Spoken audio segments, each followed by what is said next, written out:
Welcome to the Locked Room. Stories from the golden age of mystery and crime detection fiction.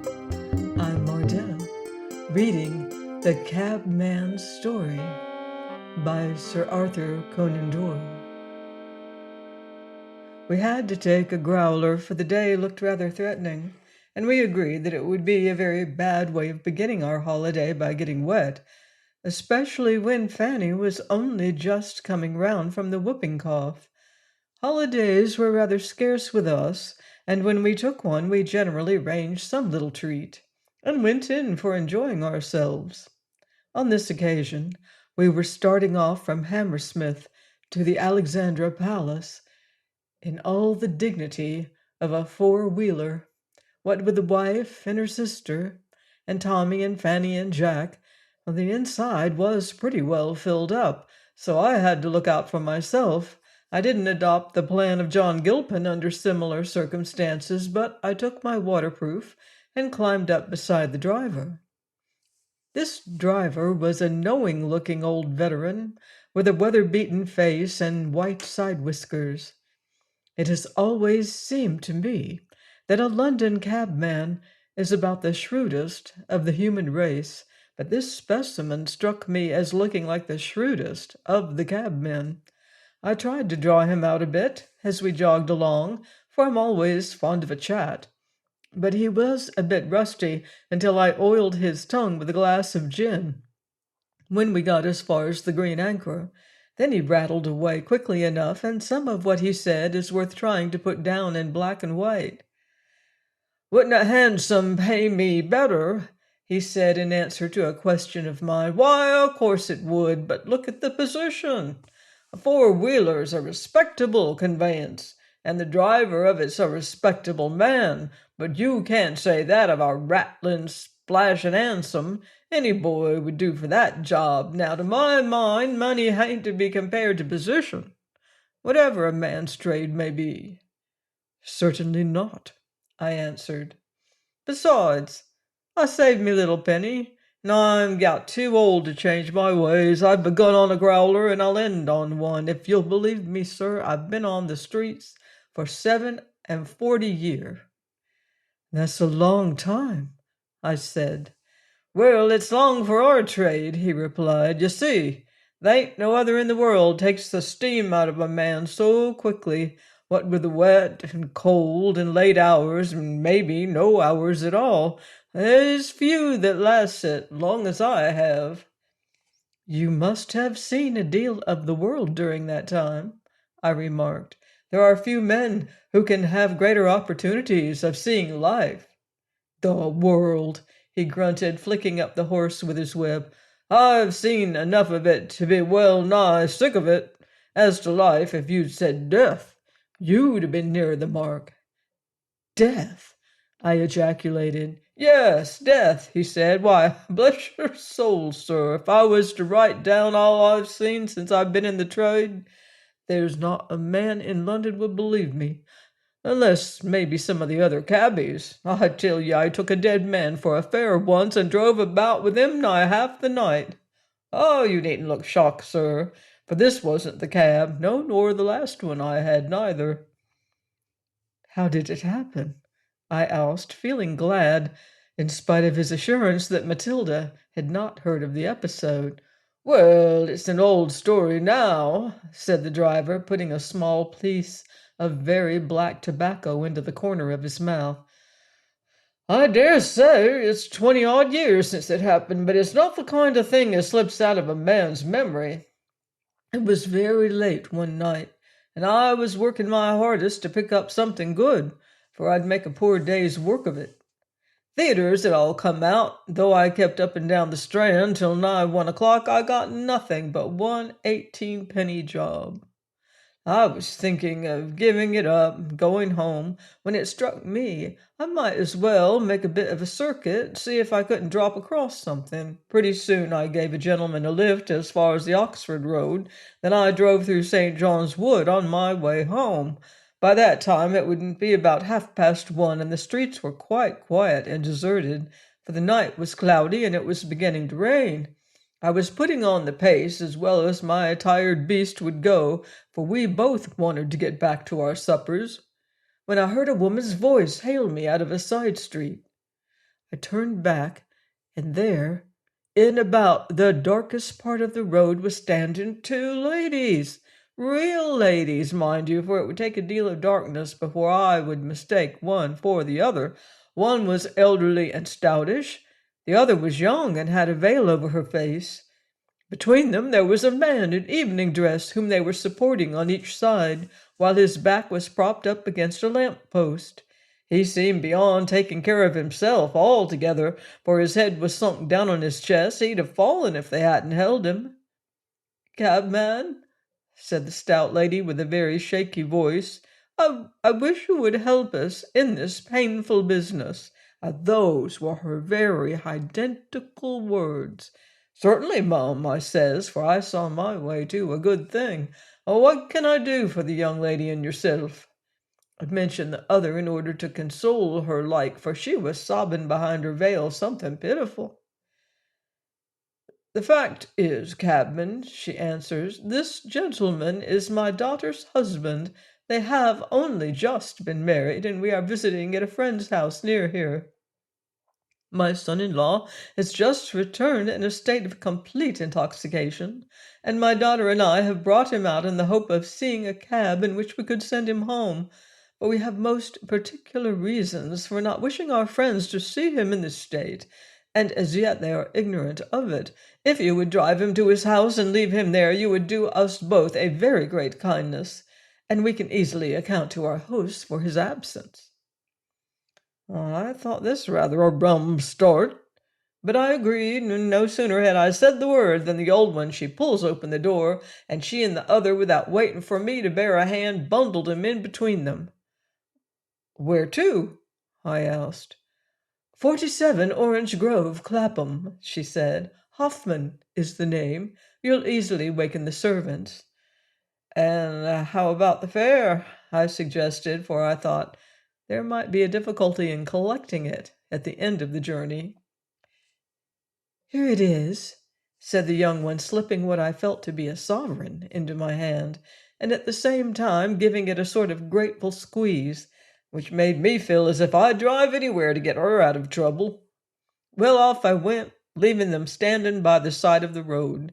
The horse was well nigh beat, but at last I found my way to 47 Orange Grove. It was a biggish house, and all quiet, as you may suppose, at that hour. I rang the bell, and at last down came a servant. A man he was.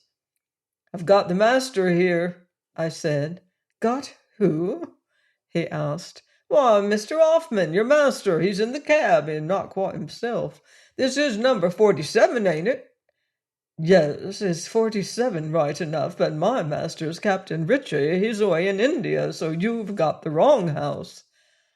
"That was the number they gave me," I said, "but maybe he's come to himself by this time and can give us some information. He was dead drunk an hour ago." Down we went to the cab, the two of us, and opened the door. He had slipped off the seat and was lying all in a heap on the floor. "Now then, sir," I shouted, "wake up! Give us your address." He didn't answer. I gave another shake. "Pull yourself together," I roared. "Give us your name. Tell us where you live." He didn't answer again. I couldn't even hear the sound of breathing. Then a kind of queer feeling came over me, and I put down my hand and felt his face. It was cold as lead. "The cove's dead, mate," I said. The servant struck a match, and we had a look at my passenger. He was a young, good-looking fellow, but his face wore an expression of pain, and his jaw hung down. He was evidently not only dead, but had been dead some time. "What shall we do?" said the flunkey. He was white as death himself, and his hair bristled with fear. "I'll drive to the nearest police station," I answered, and so I did, leaving him shivering on the pavement. There I gave up my fare, and that was the last I ever saw of him. "Did you never hear any more of it?" I asked. "Hear? I thought I should never hear the end of it. What with examinations and inquests and one thing and another, the doctors proved that he must have been dead at the time he was shoved into the cab. Just before the inquest, 4 little blue spots came out on one side of his neck and one on the other, and they said only a woman's hand could have fitted over them, so they brought in a verdict of willful murder, but bless you, they'd managed it so neatly. There was not a clue to the women, nor to the man either, for everything by which he might have been identified had been removed from his pockets. The police were fairly puzzled by that case. I've always thought what a bit of luck it was that I got my fare, for I wouldn't have had much chance of it if it hadn't been paid in advance. My friend the driver began to get very husky about the throat at this stage of the proceedings, and slackened his speed very noticeably as we approached a large public house, so that I felt constrained to offer him another gin, which he graciously accepted. The ladies had some wine too, and I followed the example of my companion on the box, so that we all started refreshed. "The police and me's been mixed up a good deal," continued the veteran, resuming his reminiscences. "They took the best customer I ever had away from me. I'd have made my fortune if they'd let him carry on his little game a while longer." Here with the coquetry of one who knows that his words are of interest, the driver began to look around him with an air of abstraction and to comment upon the weather. "Well, what about your customer and the police?" I asked. "That's not much to tell," he said, coming back to his subject. "And one morning I was driving across the Vauxhall Bridge when I was hailed by a crooked old man with a pair of spectacles on, who was standing at the Middlesex end with a big leather bag in his hand. 'Drive anywhere you like,' he said, 'only don't drive fast, for I'm getting old. It shakes me to pieces.' He jumped in and shut himself up, closing the windows, and I trotted about with him for 3 hours before he let me know that he had had enough. When I stopped, out he hopped with his big bag in his hand. 'I say, cabby,' he said after he had paid his fare. 'Yes, sir,' said I, touching my hat. 'Oh, you seem to be a decent sort of fellow, and you don't go in the breakneck way of some of your kind. I don't mind giving you the same job every day. The doctors recommend gentle exercise of the sort, and you may as well drive me as another. Just pick me up at the same place tomorrow.' Well, to make a long story short, I used to find the little man in his place every morning, always with his black bag, and for nigh on to 4 months never a day passed without his having his 3 hours' drive and paying his fare like a man at the end of it. I shifted into new quarters on the strength of it, and was able to buy a new set of harness. I don't say as I altogether swallowed the story of the doctor's having recommended him on a hot day to go about in a growler with both windows up. However, it's a bad thing in this world to be too knowing, so though I own I felt a bit curious at times, I never put myself out of the way to find out what the little game was. One day I was driving, tapped to my usual place of dropping him, for by this time we'd gotten to the way of going a regular beat every morning, when I saw a policeman waiting with a perky sort of look about him, as if he had some job on hand. When the cab stopped, out jumped the little man with his bag right to the arms of a bobby. 'I arrest you, John Malone,' says the policeman. 'On what charge?' he answers, cool as a turnip. 'On the charge of forging Bank of England notes,' says the bobby. 'Oh, then the game's up,' he cried, and with that he pulls off his spectacles and his wig and whiskers, and there he was, as smart a young fellow as you'd wish to see. 'Goodbye, cabby,' he cried as they led him off. That was the last I saw of him, marching along between the two of 'em and another behind with the bag." "And why did he take a cab?" I asked, much interested. "Well, you see, he had all his plant for making the notes in that bag. If he were to lock himself up in his lodging several hours a day, it would soon set people wondering, to say nothing of the chance of eyes at the window or keyhole. Again, you see, if he took a house all on his own hook, Without servant nor anyone, it would look queer, so he made up his mind as the best way of working it was to carry it on in a closed cab. And I don't know that he wasn't right. He was known to the police, however. That was how they spotted him.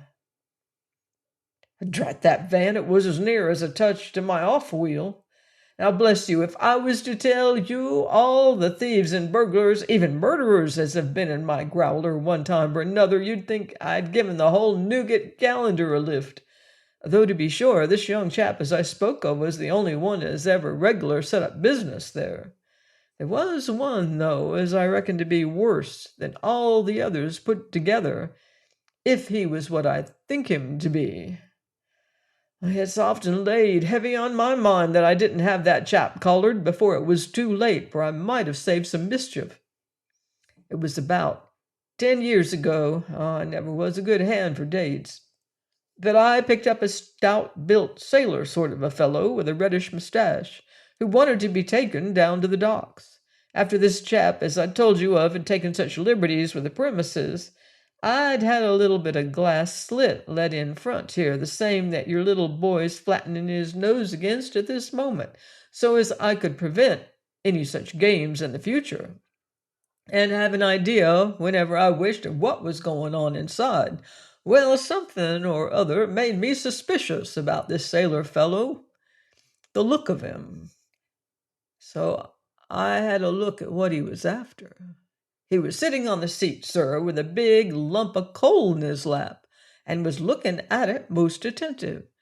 Now, this seemed to me rather a rum start, so I kept on watching of him, for as you'll see, my window's not a very large one, and it's easier to see through it than to be seen.